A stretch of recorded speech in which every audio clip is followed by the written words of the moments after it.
What a pleasure it is to be here in Christopher's church. We've known each other for some 28 years, and he's very special to me, as I'm sure he is to you. Tonight, Maundy Thursday, also happens to be Passover, the Jewish celebration of remembrance. The world over, Jews are holding Seder suppers in which they eat lamb, unleavened bread, egg, and bitter herbs to remember the bitterness of slavery and their hurried exodus, following Moses into the wilderness and away from their bondage under the pharaohs of Egypt. They call it Passover, for, as we heard in the reading from the book of Exodus, God passed over Egypt to strike down firstborns, both children and animals, to execute judgments on all the Egyptian gods. It is a horrible story of bloodshed. But for the people, oops, we've lost the mic. But for the people of Israel, it was a story of protection.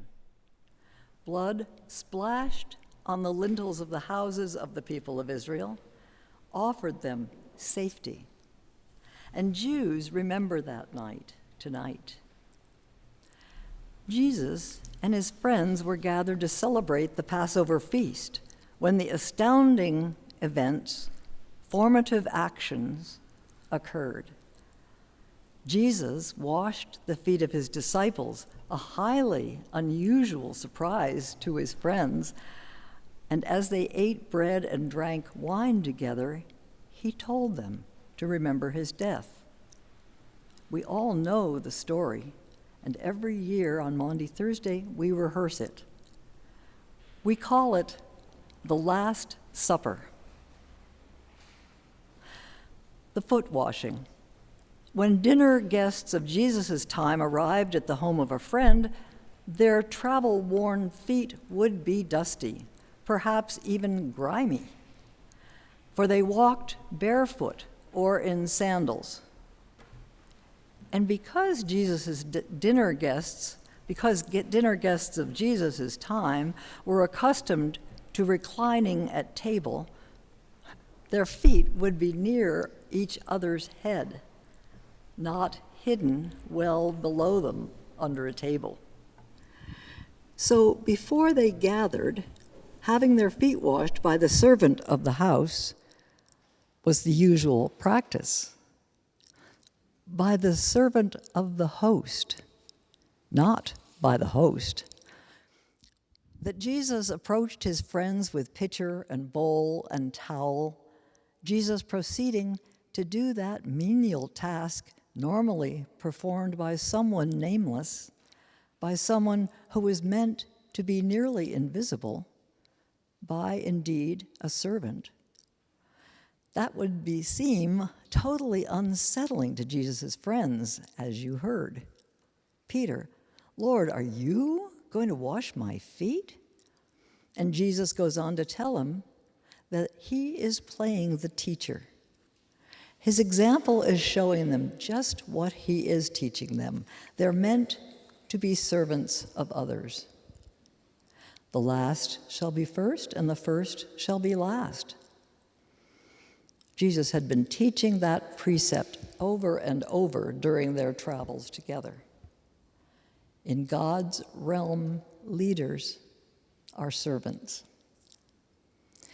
We might well think that task was also one of fondness, for in the Gospel of John, Jesus knows what is to follow when the foot washing is completed.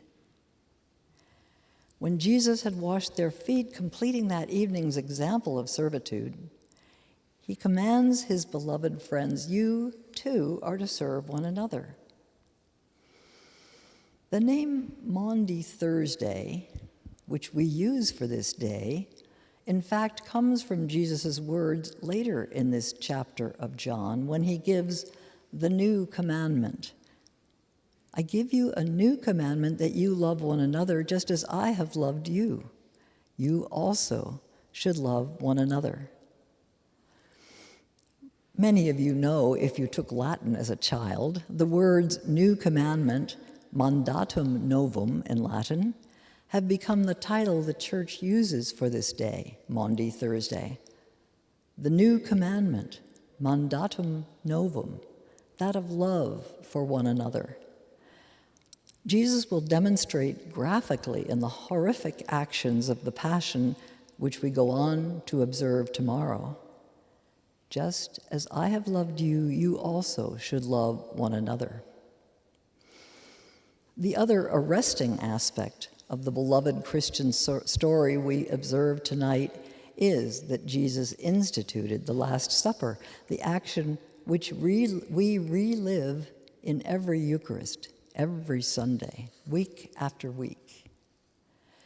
Myriad paintings and stained glass scenes depict the Last Supper.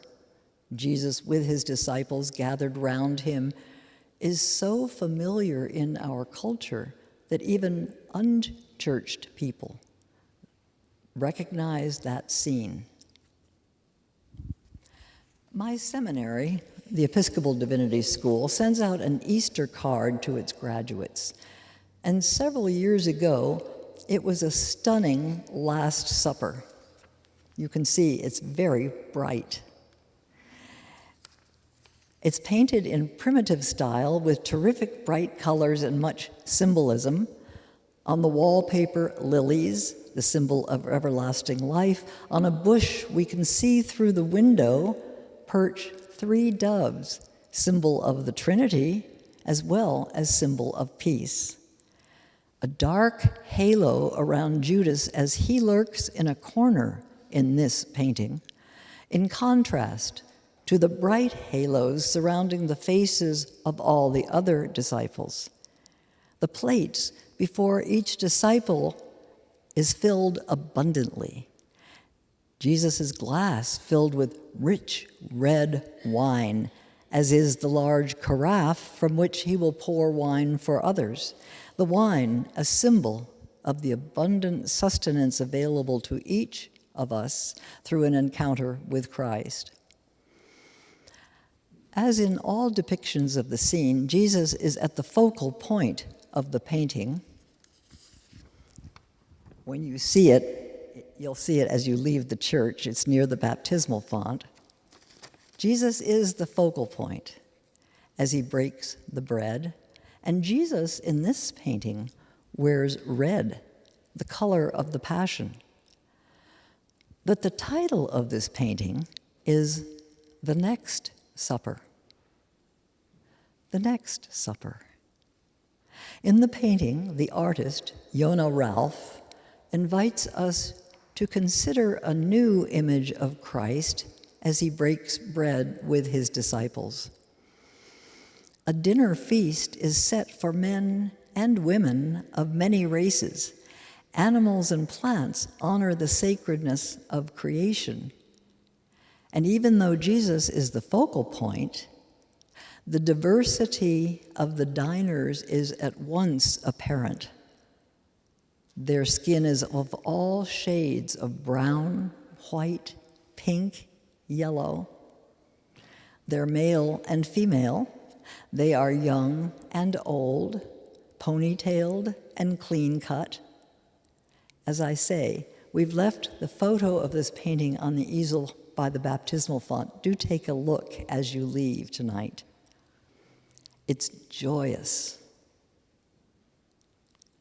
So, who would you wish to be dining with Christ at the next supper? How would you like to imagine the next supper to look like? Imagine it for a moment, a next supper. Here's what I imagine. Equal numbers of women and men, obviously rich and middle class and economically marginal. Lots of diversity and age variety. Taliban members playing musical instruments, which they're now not allowed to do.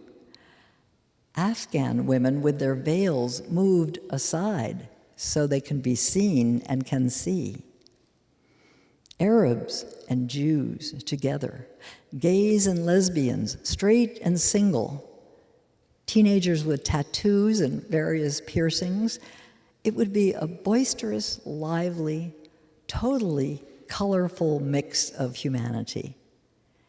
It would demonstrate our fulfilling Jesus' new commandment. Just as Jesus has loved us, the guests at this next supper will show caring and fondness and grace-filled love for each other. So, how might you imagine your next supper with Jesus? I invite you to give it some thought. Amen.